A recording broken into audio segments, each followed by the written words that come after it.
नमस्कार। Prime time का सबसे बड़ा मुद्दा देख रहे हैं आप और आपके साथ मैं हूं शाहबाज खान। साल 2024 के चुनाव से पहले समान नागरिक संहिता यूसीसी को लेकर चर्चा तेज हो गई है। बीजेपी शासित प्रदेशों में इसे लेकर खूब चर्चा है।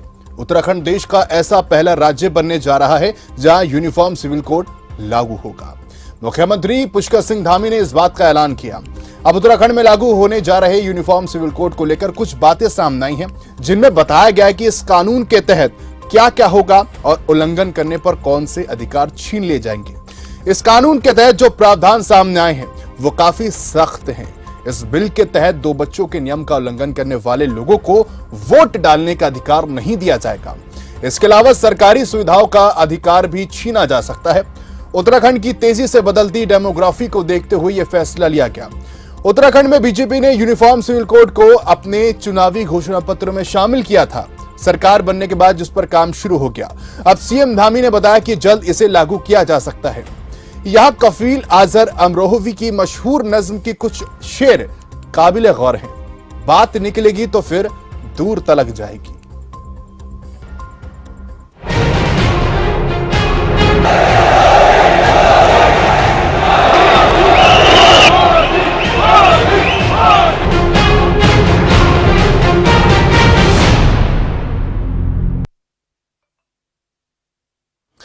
जी हां, बात निकलेगी तो फिर दूर तलक जाएगी।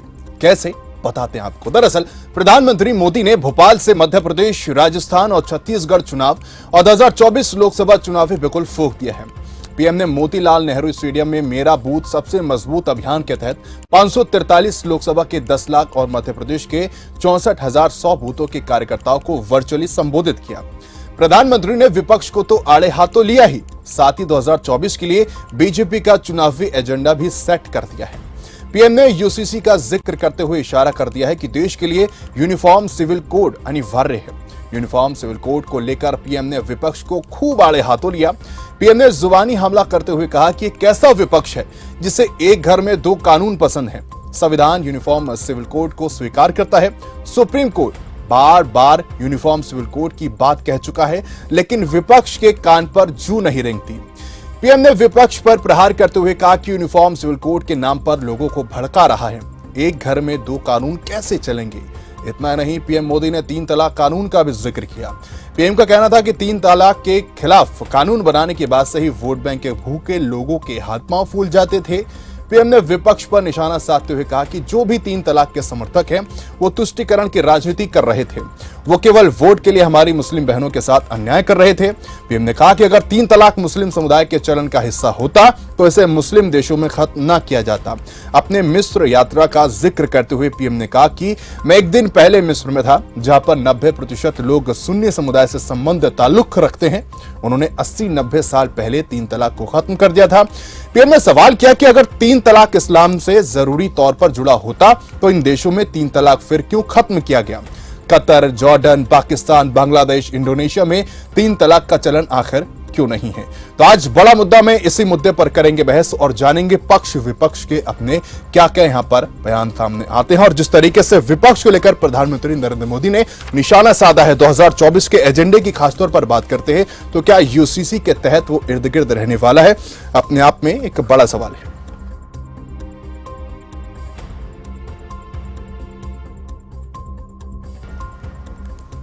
तो पसमानदा मुस्लिम कौन है और यूसीसी क्या है, ग्राफिक्स के माध्यम से आपको चलिए बताते हैं। तो कौन है पसमानदा मुस्लिम। पसमानदा मूल रूप से फारसी का शब्द है जिसका मतलब होता है वो लोग जो सामाजिक आर्थिक रूप से पिछड़े हैं, सामाजिक और आर्थिक के साथ ही राजनीतिक और शैक्षणिक रूप से भी काफी पिछड़े हैं। देश में मुसलमानों की कुल आबादी में करीब 85% पसमानदा है। 15% उच्च जाति के मुसलमानों की आबादी है। तो दलित और बैकवर्ड मुस्लिम पसमानदा वर्ग में आते हैं।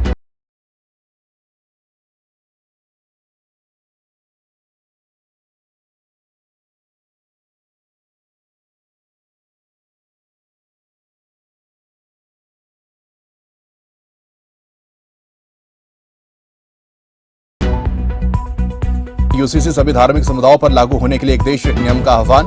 भारतीय संविधान के अनुच्छेद 40 के भाग 4 में यूनिफॉर्म सिविल कोड शब्द का स्पष्ट रूप से उल्लेख किया गया है। अनुच्छेद 40 कहता है कि राज्य भारत के पूरे क्षेत्रों में नागरिकों के लिए एक समान नागरिकता संहिता को सुरक्षित करने का प्रयास है।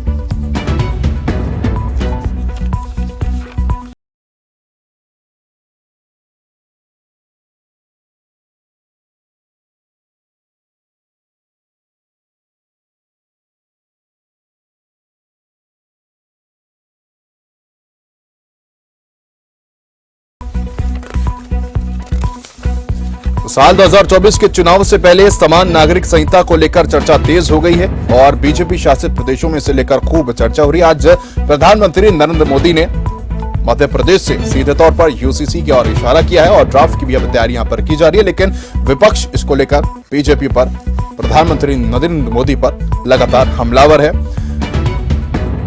मध्य प्रदेश, राजस्थान, छत्तीसगढ़ चुनाव 2024 लोकसभा चुनावी बिगुल फूंक दिया गया है। पीएम ने मोतीलाल नेहरू स्टेडियम में मेरा बूथ सबसे मजबूत अभियान के तहत 543 लोकसभाओं के 10 लाख और मध्य प्रदेश के 64,100 बूथों के कार्यकर्ताओं को वर्चुअली संबोधित किया और इस दौरान उन्होंने तमाम बातें कही।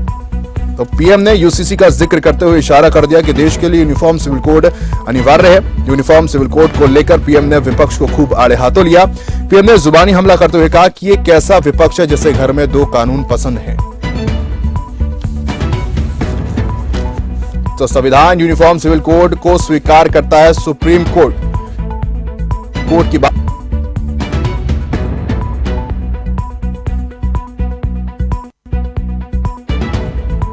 कहा कि यूनिफॉर्म सिविल कोड के नाम पर लोगों को भड़का रहा है। एक घर में 2 कानून कैसे चलेंगे। इतना ही नहीं, पीएम मोदी ने 3 तलाक कानून का भी जिक्र किया। पीएम का कहना था कि 3 तलाक के खिलाफ कानून बनाने के बाद से ही वोट बैंक के भूखे लोगों के हाथ पांव फूल जाते थे। पीएम ने विपक्ष पर निशाना साधते कहा कि जो भी 3 तलाक के समर्थक है वह तुष्टीकरण की राजनीति कर रहे हैं और केवल वोट के लिए हमारी मुस्लिम बहनों के साथ अन्याय कर रहे थे।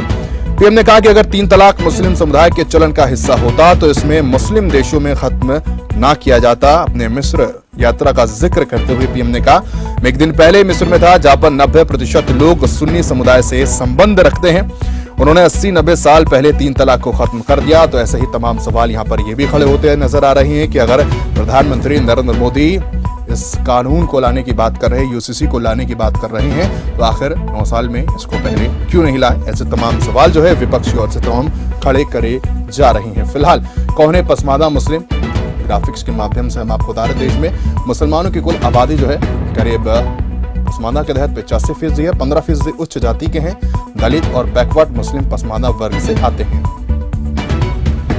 यूनिफॉर्म सिविल कोड क्या है। यूसीसी सभी धार्मिक समुदाय पर लागू होने की बात करता है और भारतीय संविधान के अनुच्छेद 40 के भाग 4 में यूनिफॉर्म सिविल कोड शब्द का इस्तेमाल किया गया है।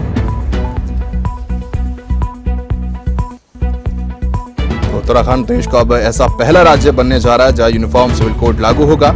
सीएम धामी ने इस बात का ऐलान किया। अब उत्तराखंड में लागू होने जा रहे यूनिफॉर्म सिविल कोड को लेकर कुछ बातें भी सामने आई, जिनमें बताया गया कि इस कानून के तहत जो प्रावधान सामने आए हैं वो काफी सख्त हैं। बिल के तहत 2 बच्चों के नियम का उल्लंघन करने वाले लोगों को भी वोट डालने का अधिकार नहीं दिया जाएगा। इसके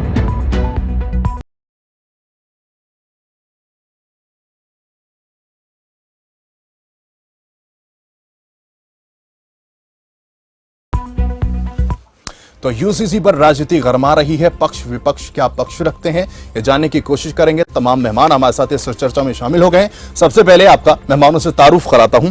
सत्यव्रत शास्त्री हैं, बीजेपी प्रवक्ता है। मुन्ना खान है, कांग्रेस के प्रवक्ता है। ओंकार सिंह है, इनेलो प्रवक्ता। प्रीतपाल सिंह आप प्रवक्ता और professor Subhash Sapra political expert हमारे साथ जुड़ गए। आप सभी का बहुत स्वागत है खबरफाज पे। सत्यव्रत जी, सबसे पहला सवाल आपसे कि यूसीसी पर राजनीति तो गरमा रही है, इस अग्निकुंड में आज प्रधानमंत्री नरेंद्र मोदी ने घी डाल दिया है, जिसको लेकर राजनीतिक गलियारों में अब जो है आग धधक रही है। यूसीसी ने तो देश के संविधान के लिए कोई नई चीज है, न देश के लिए नई चीज है, न भारतीय जनता पार्टी के लिए नई चीज है। ये भारतीय जनता पार्टी के स्थापना से और इस देश की आजादी के संविधान के निर्माण के से शुरू हुई है।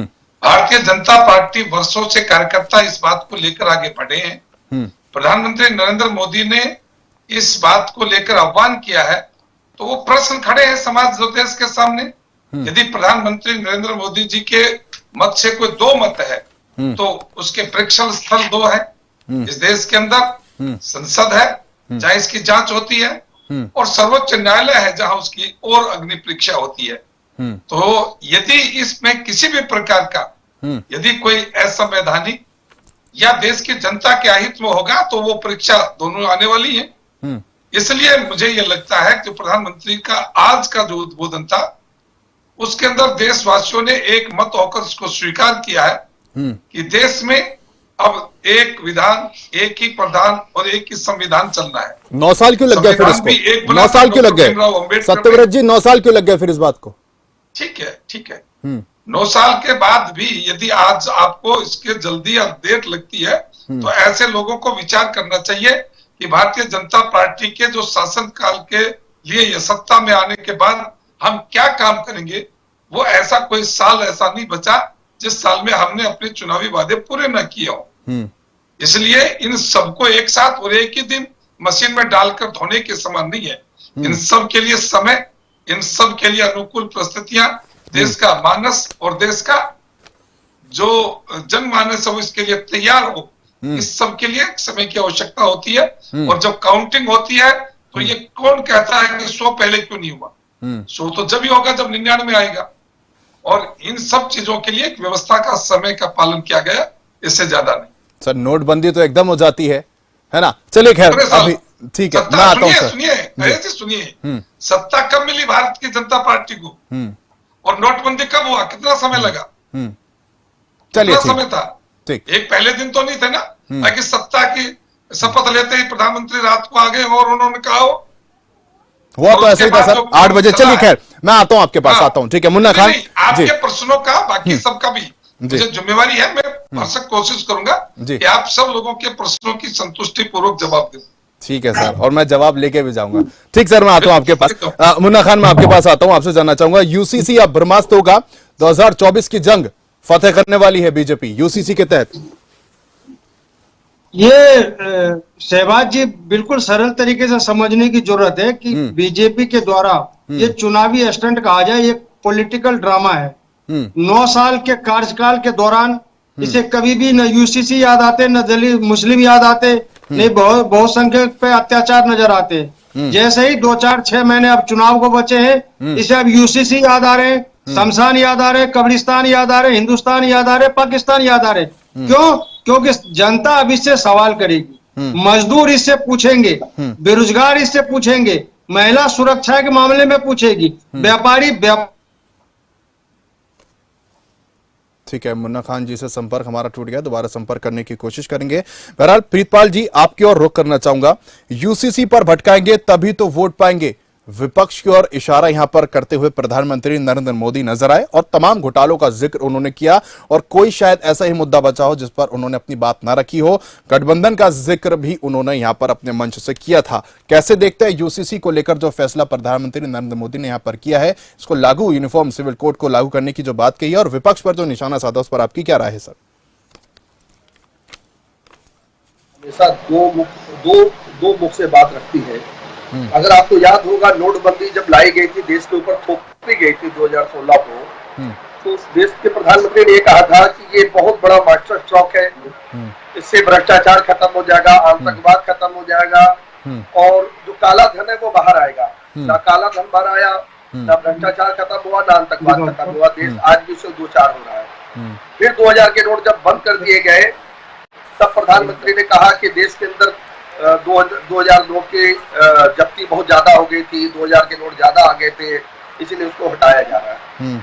आपको याद होगा, जब देश के अंदर जीएसटी लाई जा रही थी तो भारतीय जनता पार्टी के एक नेता, चाहे छोटे भैया हो चाहे बड़े नेता हो, उन्होंने कहा था कि हम ऐसा एक सिंगल टैक्स की व्यवस्था करने जा रहे हैं जिससे सभी लोगों को लाभ होगा। आज तक व्यापारी उस जीएसटी को समझ नहीं पाया है। वो बेचारा बही खातों में फंसा हुआ आज तक अपना व्यापार कहते शुद्ध तौर पे नहीं कर पाया। और देश की सरकार ने भी मानता है, निर्मला सीतारमण जी ने भी माना कि अभी तक हम लोग जीएसटी की रिकवरी अच्छी तरह से नहीं कर पाए हैं।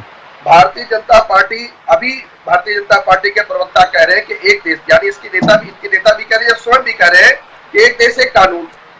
सबरीमला के मामले में जब माननीय सुप्रीम कोर्ट ने कहा था कि व्यक्ति की आजादी की स्वतंत्रता पे हम लोगों को ध्यान देना पड़ेगा, तब अमित शाह जो इस समय के गृह मंत्री, उन्होंने कहा था कि सुप्रीम कोर्ट को वही आदेश देना चाहिए जिसका हम पालन कर पाए, हम पुलिस नहीं लगा पाएंगे। इन्होंने हाथ वहां खड़े कर दिए थे।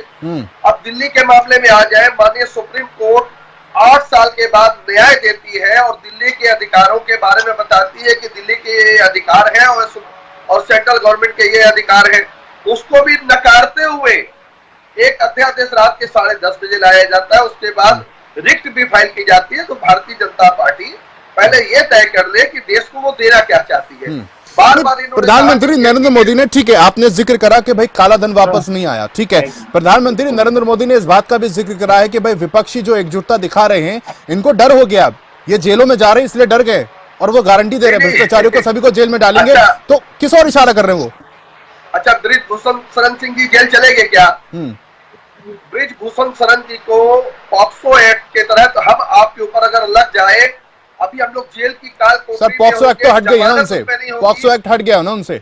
नहीं, अच्छा ठीक है, पॉक्सो एक्ट हट गया, किस दबाव में हटा हम आप सब जानते हैं। हमारे आप जैसे लोगों के ऊपर अगर हुआ तो अभी हम लोग जेल की कोठरी में होते, हम लोग को भर दिया जाता, 100 कानून ला दिए जाते, ऐसे तक ला दिया जाता।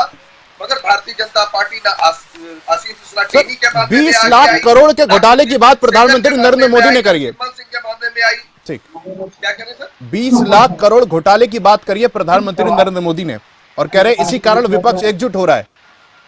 नहीं, तो नरेंद्र मोदी 2013 में क्या चिल्लाया करते थे? 1,76,000 करोड़ रुपए का कोल घोटाला बताया करते थे, 76,000 करोड़ रुपए का स्पेक्ट्रम घोटाला बताया करते थे। आज क्या हुआ? 9 साल बीत के कोई पकड़ में आया? माननीय सुप्रीम कोर्ट ने भी उनको हरी झंडी दे दी, बाहर कर दिया। तो भारतीय जनता पार्टी वो नालायक बच्चा है मोहल्ले का कि आपकी घंटी बजाता है, जब मकान मालिक बाहर आता है तो वो भाग चुका होता है। 20 लाख करोड़ रुपए का घोटाला कैसे हुआ ये भी जानने की कोशिश करेंगे, और दोषी अगर कोई है तो वो बाहर कैसे घूम रहा है ये बताएंगे बीजेपी के प्रवक्ता। लेकिन उससे पहले मुन्ना खान जी की तरफ मैं रुक करना चाहूंगा। मुन्ना खान जी की बात अधूरी रह गई थी, फिर मैं ओंकार जी के पास जाऊंगा। मुन्ना खान जी जल्दी से अपनी बात रखिए सर। यही सहवाग जी सब बिल्कुल समझने की जरूरत है कि 9 साल के कार्यकाल के बाद जब आपको आज आपके विकास की बात आएगी, रोजगार की बात आएगी, महंगाई के ऊपर बात आएगी, तो आप उन सवालों से बचने के लिए कहीं ना कहीं ये पॉलिटिकल ड्रामा आप रचने की तैयारी में लगे हो। सर, आप यूसीसी के पक्ष में हैं या नहीं ये भी बता दीजिए जरा। ये बात रह गई थी इनकी, बिल्कुल नहीं, यहाँ बात रह गई थी। आप ये बताइए यूसीसी के पक्ष में आप हैं या नहीं? रह गई थी। आप ये बताइए यूसीसी के पक्ष में कांग्रेस है या नहीं? सहबाज जी, मैं पूछा हूँ, नहीं, यूसीसी के पक्ष में विपक्ष नहीं है, कांग्रेस नहीं है, कहते हैं। इसलिए सहबाज जी समझने की जरूरत है। यहाँ हर खान पान बदल जाते, कई कल्चर के लोग के तरह देश है ये। अगर इस देश के अंदर आप एक प्रतिबंध लगाओगे, भाई स्वास्थ्य बिगाड़ने का काम करोगे, तो न कांग्रेस इसके पक्ष में न विपक्षी दल इसके पक्ष में, क्योंकि यहाँ हर तरह के लोग रहते हैं, यहाँ कल्चर अलग है, भाषाएं अलग है, गुलदस्ते पे सजा हुआ ये देश है। उसके अंदर भाईचारगी बिगाड़ने का काम, स्वार्थ बिगाड़ने का काम भारतीय जनता पार्टी के द्वारा किया जा रहा है। क्योंकि 2024 में इनके पास जवाब देने के लिए कुछ नहीं है।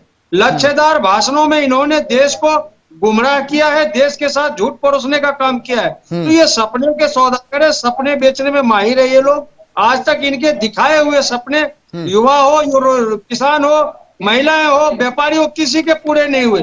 तो सपने के सौदागर है, सपने जरूर बेचे। और इनका विकास मिस्टर इंडिया के तरह जो इनको दिखता है, बाकी धरातल पे किसी को तो दिखता नहीं है। चलिए, विकास मिस्टर इंडिया की तरह है जो दिखता नहीं है। अभय चौटाला ने भी आज निशाना साधा है, बीजेपी पर निशाना साधा उन्होंने, और इनेलो प्रवक्ता भी हमारे साथ यहां पर जुड़े हैं, ओंकार जी आपसे जानना चाहूंगा कि इनेलो का यूसीसी को लेकर क्या पक्ष है, क्या वो इससे सहमत है, ये लागू होना चाहिए या नहीं? क्योंकि एक बात ये भी है कि सरदार हुकुम सिंह ने विरोध किया था, सिख समुदाय के हित में नहीं है, इस बात का उन्होंने जिक्र भी किया था। शाहबाज जी, पहले तो मैं ये बता दूं कि 9 वर्ष के बाद आज इस जुमलेबाजों को कैसे याद आया। ये जुमले और जुमेलों की पार्टी, इन्होंने करना कुछ नहीं, क्योंकि जनता जवाब मांग रही है। इन्होंने एक और जुमला जनता के बीच में छोड़ दिया। देखिए, संविधान के आर्टिकल 44 में डायरेक्टिव प्रिंसिपल्स में दिया हुआ है कि स्टेट इसके लिए प्रयास करेगा, और डायरेक्टिव प्रिंसिपल बाधित नहीं होते, ये आपको भी पता है, सबको मालूम है। दूसरी बात, अगर स्टेट प्रयास करेगा, कम से कम सहमति बनाएगा, जो इसमें इफेक्टेड गुट है, मैं आपको अपनी पार्टी की बता रहा हूँ, जो इसमें इफेक्टेड ग्रुप है, हिंदू है, सिख है, बौद्ध है, जैन है, मुस्लिम है, उन इफेक्टेड ग्रुप से जब तक ये मीटिंग करके उनकी यूनिवर्सल राय नहीं लेते, ये कैसे यूनिवर्सल कोड बना देंगे? ये सिर्फ और सिर्फ जनता का ध्यान भटकाने की कोशिश है। और शहबाज जी, मैं आपको बताना चाहता हूँ, जब जीएसटी लेके आए, इन्होंने कहा था 1 नेशन 1 टैक्स, इन्होंने कहा था इनकम टैक्स भी खत्म हो जाएगा। कहाँ है 1 नेशन 1 टैक्स? अरे भाई 50 किस्म के टैक्स तो हम दे रहे हैं। जब ये कार्ड लेके आए तो उन्होंने बोला था 1 नेशन 1 कार्ड, आधार कार्ड के बारे की बात कर रहा हूँ। और आज हरियाणा में परिवार पहचान पत्र एक नया जुमला छोड़ दिया गया। ये तो सिर्फ जुमले और जुमेलों की पार्टी है। आज जनता जानना चाहती है कि देश और प्रदेश में बेरोजगारी, भ्रष्टाचार, अपराध, इसकी क्या स्थिति है। आज जनता जानना चाहती है कि आपने पिछले 9 साल में कौन से विकास के काम किए। 55 लाख करोड़ का देश के ऊपर कर्ज था, आज 155 लाख करोड़ हो गया। 100 लाख करोड़ का कर्ज फालतू ले लिया गया। क्या किया इन्होंने? ये तो ऐसे समझाते हैं जैसे ये जो हमने शर्ट पहन रखी ना, शहबाजी शर्ट, ये भी सोचते हैं 2014 में इन्वेंट हुई, 2014 में खोज किया गया। उससे पहले हम नंगे घूमते थे पत्ते बांध के। ये बीजेपी वालों का बस चले तो ये कुछ भी करने को तैयार है, लेकिन ये कुछ भी कर ले, 2024 में जनता इनकी सुनने वाली नहीं है। जनता हरियाणा में क्या यूसीसी का कार्ड चलने वाला है?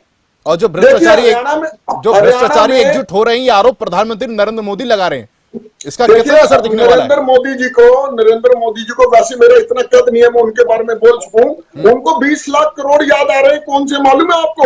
कोरोना काल में 20 लाख करोड़ का पैकेज दिया था, वो 20 लाख करोड़ उनको याद आ रहे हैं। वो पैकेज नहीं आया था आज तक, ना किसी के पास आया, ना किसी ने देखा। वो भी मिस्टर इन्हीं को नजर आता है। बाकी मैं बताना चाहता हूँ, हरियाणा के परिप्रेक्ष्य में सिविल कोड का कोई इतना महत्व नहीं है। यहाँ के लोग आपसी भाईचारे और आपसी प्यार मोहब्बत से रहते हैं, आपस में कोई द्वेष भाव नहीं। ठीक है सर, सुभाष जी का रुख करना चाहता हूं, वरिष्ठ पॉलिटिकल एक्सपर्ट है हमारे साथ, अनुभव उनको काफी है। सुभाष जी, आपसे जानना चाहूंगा, हमारा देश की खूबसूरती क्या है? भाई खूबसूरती यही है, हर 50, 60, 70 किलोमीटर बाद एक अलग कल्चर दिखाई देता है, एक अलग रीति रिवाज दिखाई देते हैं। अगर यूसीसी लागू हो जाता है तो इसका कितना प्रभाव पड़ेगा?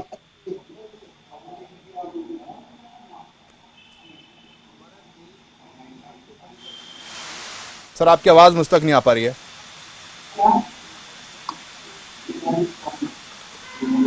सुभाष जी, सुन पा रहे आप मुझे? सुभाष जी, माफ कीजिएगा, आपकी आवाज को मैं दुरुस्त कराता हूं। सत्यव्रत जी, आपके और रुख करना चाहता हूं। जिस तरीके से आपने सुना, जीएसटी का जिक्र यहां पर किया जा रहा है, नोटबंदी का जिक्र यहां पर किया जा रहा है, लेकिन एक सवाल यह, प्रधानमंत्री नरेंद्र मोदी ने कहा है कि पसमानदा साथ बराबरी का व्यवहार नहीं होता, उन्हें पिछड़ा माना जाता है। लेकिन यूपी में जब चुनाव होते हैं वहां पर 80 बनाम 20 की बात की जाती है। कर्नाटक की जब बात होती है तो आरक्षण खत्म करने की बात की जाती है। शहबाज जी, ये सब काम एक समय नहीं होता। रोटी पकाने से पहले फसल भी होती है, कटाई और कढ़ाई भी होती है, नलाई और गुड़ाई भी होती है, और उसके बाद आटा पीसा जाता है, फिर रसोई में आता है, फिर हमारी माता बहनें रसोई का आटा गूंद कर और फिर वो चूल्हे पर आती है, तब रोटी आती है। ये सब प्रक्रिया देश के सुधार की। सब ऐसा नहीं कर सकते कि आज ही क्यों, पहले आ जाता तो पहले ही क्यों, आज एक देश एक कानून की आप बात कर रहे हैं, एक देश एक कानून की बात आप कर रहे हैं। आप यूपी में जाते हैं, आप कहते हैं 80 बनाम 20, तो सही। आप कर्नाटक में जाते हो, आरक्षण खत्म करने की बात करते, फिर आप कहते हैं पसमानदा के साथ जो है भेदभाव हो रहा है। ये भेदभाव कौन करना है सर? मेरा एक सवाल ले लीजिएगा। बहुत अच्छा सवाल शहबाज जी। इसके बाद में अब सुनिए, अरे ओमकार जी सुनिए, आपके आवेश में ये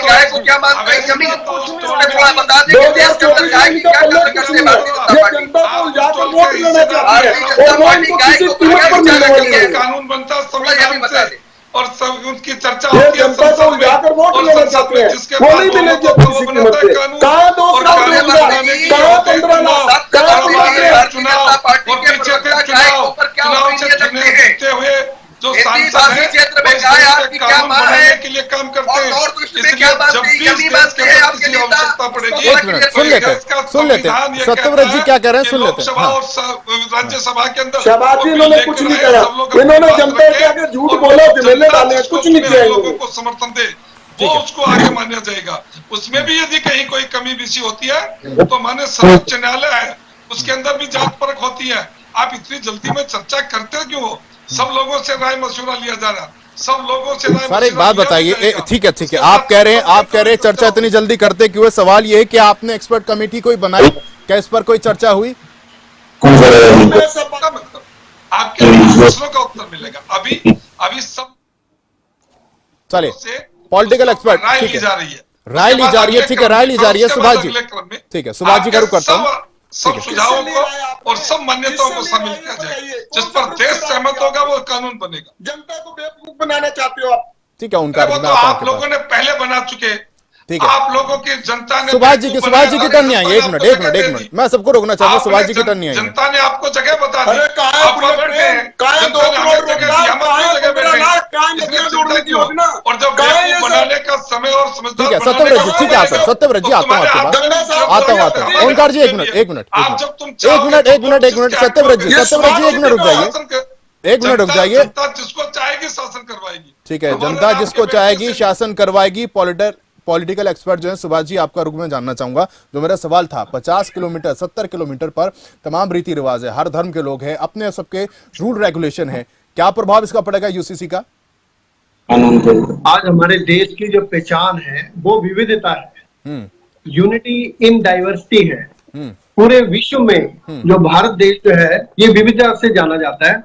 नरेंद्र मोदी जी ने आज भोपाल में जो बूथ कार्यकर्ताओं के संबोधन में विपक्ष पे तो उन्होंने प्रहार किए भी हैं, चाहे वो परिवारवाद है, चाहे वो घोटाला है, साथ ही साथ यूसीसी पर इन्होंने जो है ना बहस फिर छेड़ दी है। वैसे तो बिल्कुल अभी शास्त्री जी बता रहे थे, जब से बीजेपी का स्थापना हुआ है तो उन्होंने अपने मैनिफेस्टो में ये सारे के सारे, चाहे वो 3 तलाक का मामला है, चाहे 370 है, चाहे वो अयोध्या मंदिर है, ये तो सारे यूसीसी भी उसका ये मैनिफेस्टो में एजेंडा था। और मोदी साहब तो देखो, चाहे वो 370 या 3 तलाक, उसपे भी ऐसी बहस हुई जब इन्होंने लागू किया 3 तलाक। वैसे ही पूरे देश में, प्रदेशों में और बाहर भी इसकी चर्चा होती रही है। और लोगों ने इसको एक्सेप्ट कैसे किया है, क्योंकि जब दूसरा जो इलेक्शन था उसमें बीजेपी की सीटों को उन्होंने बढ़ाया है। इट मीन जनता ने उसको स्वीकारा है। इसके साथ साथ चाहे वो नोटबंदी है, चाहे वो जीएसटी है, मतलब बीजेपी गवर्नमेंट ने बड़े बड़े मुद्दे, बड़े बड़े ये जो है ना, ये जो है रिस्क लिए, जिसे हम कह सकते हैं पॉलिटिकल रिस्क, बट लोगों ने इसको एक्सेप्ट किया है, ऐसी बात नहीं है। सर, हमारे देश की खूबसूरती क्या है? हमारे देश की खूबसूरती तो यही है ना, यहाँ पर हर धर्म हर जाति के लोग खुशहाल रहते हैं। हम क्यों पाकिस्तान से तुलना करें, क्यों बांग्लादेश से तुलना करें, इंडोनेशिया से क्यों तुलना करें?